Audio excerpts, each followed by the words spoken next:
What's up, everybody? Decided to finally do a video on my Warhammer table. So I'm an avid Warhammer guy. 40K is what we play. Um, the maintenance crew at work, shout out to SST, has kind of got a thing going where we're pushing people to each other to make videos, get them online, and just show kind of some of the things that we do, because we're all into different hobbies, and we've got skills that we kind of go in our little private shops and do those things, and nobody sees that. And I work on motorcycles and different things, and I'm always looking for a video on YouTube. So we're gonna make some of our own. Shout out to Kevin. Go check out Kevin Lytle's channel. Lytle is Lighthle. It's Kevin Lytle at 7900. Check out Anthony Quinn Outdoors.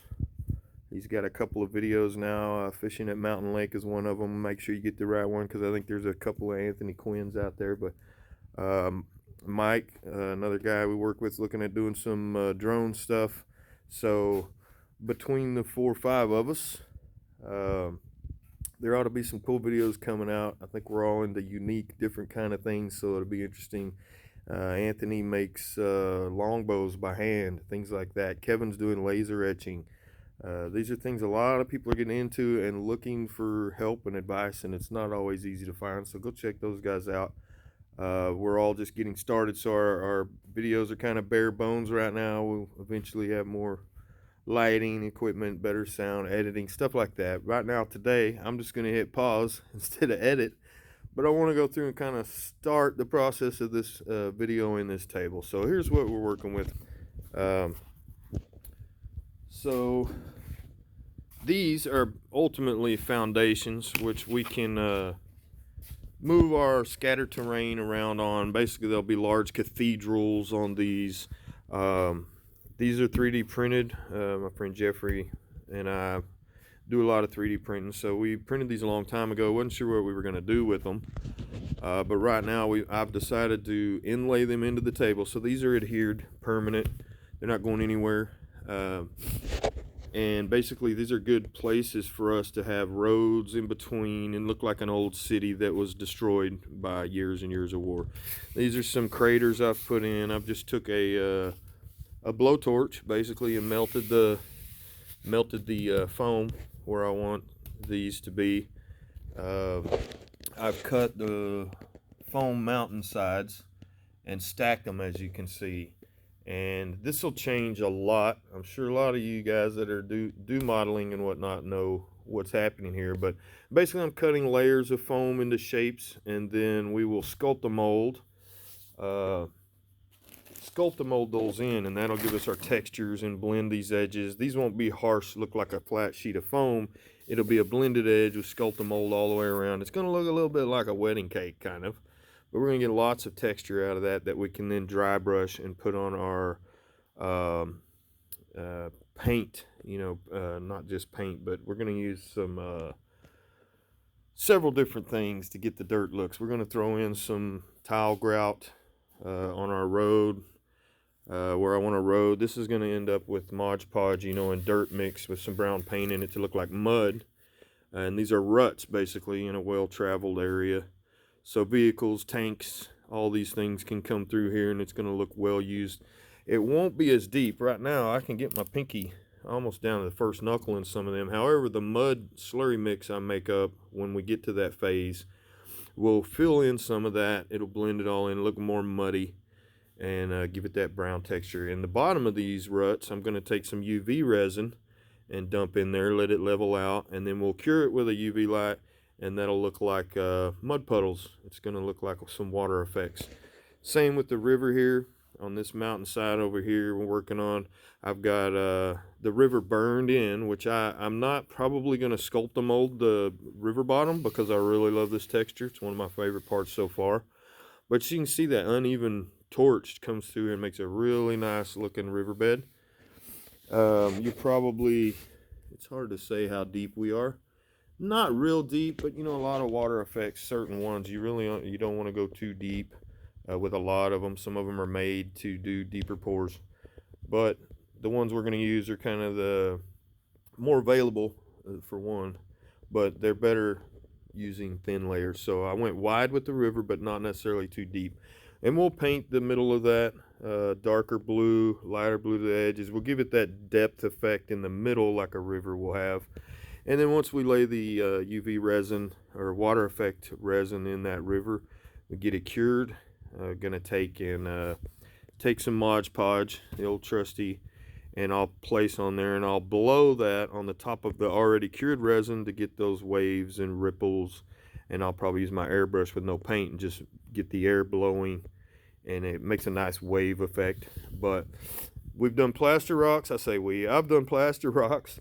I've got a bunch of them made up. Sometimes they crack getting them out of the mold, some of the bigger ones. That's all right. This makes a great rock, and you can take a tool or something, just chip around that edge and shape it how you want it. Or you can use your Sculpta mold, stick in between there, push them together, and you'll never know that crack is there.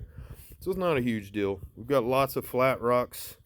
So these style, the thinner, flatter, I plan on river bottom and riverbed rock effects. So these are going to kind of be our river bottom rocks and scatter. Also, these that are taller, as you can see, they're quite a bit different heights to these. So these larger, taller ones, I plan on these outshoots from these cliff sides. And then we'll Sculpta mold those in, do some turf, we'll do some static grass. We've got lots of static grasses and flocking. So my goal here is for this to look like, for one, you're in a valley going down through the middle of a mountain range, and that direction goes on mountainous forever. This is our little valley we're going to have our battles in. And like I said, we'll smooth the edges, all these up with Sculpta mold. It won't look like stacked foam when we're done. And then with the flock grass and the mud and dirt showing through from underneath that, I'm going to make this like thin grass, because this area has been beat down by war for however long, centuries, let's say. But this is a good first look, I think, at what I've been working on. I should have started at the beginning. I didn't. This is the first time I'm laying a camera on this. You can see some of my larger rocks getting ready. Today is Sculpta mold day. I've been waiting for a long time. I don't know if you guys use that stuff, but any of you that do, hopefully you're not finding it as long of a lead time to get that in the mail as I am. It took me a month to get that stuff in. I know you can make your own. I know you can order other products. I like this stuff. It, to me, is the best Warhammer look for groundwork, turf, terrain. I'm going to build some of it up around the edges of these craters. And then you can use your guys in there for some of this as, you know, embankments to seek cover in. We're going to do sandbags that are removable, move them. We can move them around different areas. Just rambling a little bit, guys, showing you my table.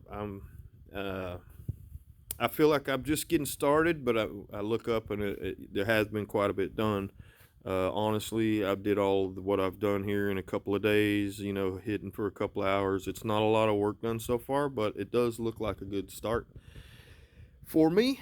I can't wait to get my rocks and my mountains with the Sculpta mold and everything done there, so that I can come in with my mud mix, and we'll cover the whole table, all one color, dark poo-poo brown, with the dirt and grit that I mix in it. We'll put some sands and different sizes, textured grit for nice effects. We'll sprinkle some fallen rock, you know, and we'll get this table looking really naturalistic. I'm working on a 3D printing side. We'll show you in future videos of some of the larger cathedrals I'm working on. I like stackable buildings, and sometimes a lot of these files that you get are just a two-story. So I'm working with my partner to get our hands on, which we already have. I just got to get them transferred, get them in my hands. But I'll be printing buildings that I can stack. The middle layers, you can print as many of those as you want. So we're going to go high. I want large, grand scale buildings. This overall is kind of a flat layout. I threw the rocks in the mountains to give it some depth, but still most of the table be flat. This leaves us the availability of moving scenery pieces around. We can have our ruined buildings on this part instead of this part. We can put machinery and towers or guns or, you know, barracks or bunkers or bomb shelters or whatever you want to do. You're still able to bring in foam pieces, which I'll probably do a video on later. I'm going to make some of these areas trench warfare. So we'll have basically, instead of digging down into the ground for our trenches, we'll have mounds that we build and squares. You guys have probably seen some of those type trench warfare layouts.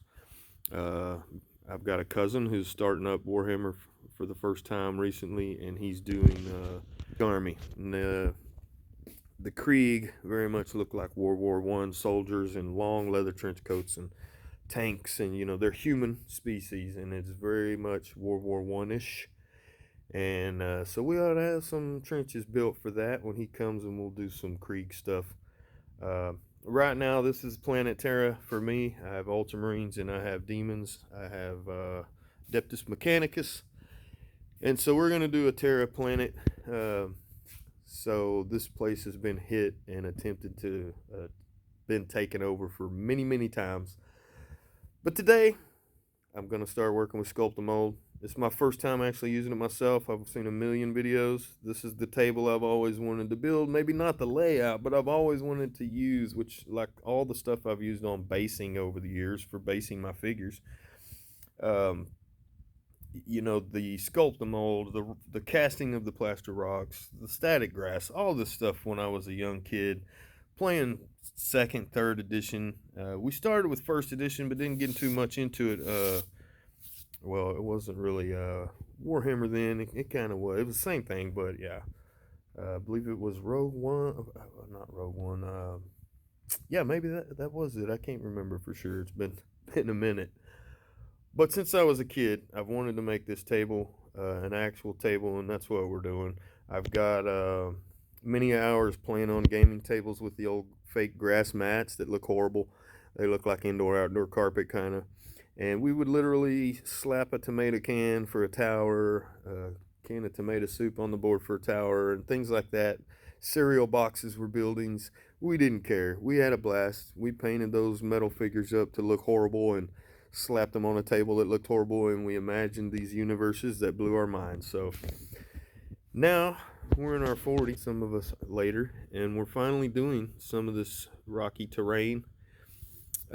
Just kind of opener video on this, so just kind of explaining what the future is going to be for this. We're my buddy is looking to hang some, I told him I wanted to hang some planets possibly above the table, some lights in them and stuff to give some, we're really out here floating in space effect. And he said, I got you. I got some STL files, so he's working on some planets out of our solar system. I think he's got all our solar system, but we're going to work to make those planets look like they're not the planets in our solar system. But those should be hanging here. My nasty old shop here, you know. I'm sorry about the background. This is just the way it is right now. This is a princess bed for my monstrosity of a princess bed for my two granddaughters that my wife and I are going to repaint Elsa and make my granddaughters happy. But yeah, right now I got this monstrosity in the way, which is usually not in here. This will be out in the middle. Before this is all over, we're going to take MDF. We're going to even cover the legs with MDF. Probably paint that. I'm going to have tables hinged on the sides that will flip up for all your books while we're playing. We'll have multiple stations on the edges. And then there will be a tray underneath. This is actually a complete 4x8. We didn't cut anything. So it's 4x8, and underneath will be two large shelves because I have a middle leg here. But I'm going to make two large shelves for all the terrain to go. And then we'll 3D print some Ultramarine logos, Imperium, you know, Corn, whatever logos and factions we want to put around the edge. We can line it with everything all of me and my friends use, all our armies, insignias. Get that painted up and get all our scenery underneath, and then hopefully we'll play on this for a while. We'll set this table off onto a new frame, get it out of the way, and we'll start another table because I really love doing this part of it. You can only play so many battles before, hey, we've wore that area and space out. So today I've got my stuff ready, and I'll probably shoot another video later. I'm going to do some Sculpt-A-Mold work, and I will try to position my phone and video some of that and get some good stuff to where you can see what I'm doing. In the meantime, it's just me yakking about a table, but I think it's looking for me. Now, I'm not seeking compliments because I know I'm an amateur. I'm just doing some of these techniques for the first time. I've watched videos for years. I've seen this done a billion times. And so, you know, it just kind of goes exactly like the videos I've watched. I'm getting ready to mix this sculpt the mold up, and I've watched them guys and how they smooth that on enough times. I'm sure it's going to go perfect. It's got a really cool texture to it. I don't know how to describe the sculpt the mold. It feels lighter compared to, say, a bag of flour, and when you really start feeling the texture of it, it's more like you've got paper mache mixed in with flour or something like that, just to kind of describe it. You mixing 2 to 1, two parts sculpted mold to 1 part water when you mix it up, and then you'll see here in a little bit on video number 2. Actually, it won't be video number 2. I'm just going to pause and we'll just skip ahead. So I think I'll pause right now and get ready to mix this stuff up, and we'll have 30 minutes before it's hard as a rock, so we'll have to get moving once we get started. But yeah, for now, we move to the next phase, mixing up some sculpt mold, getting some of these rocks on the faces, and then we'll sculpt mold those in. So hope anybody who wants to watch an old man build a table he's wanted to build for 30 years, come join the ride with me and let's have some fun.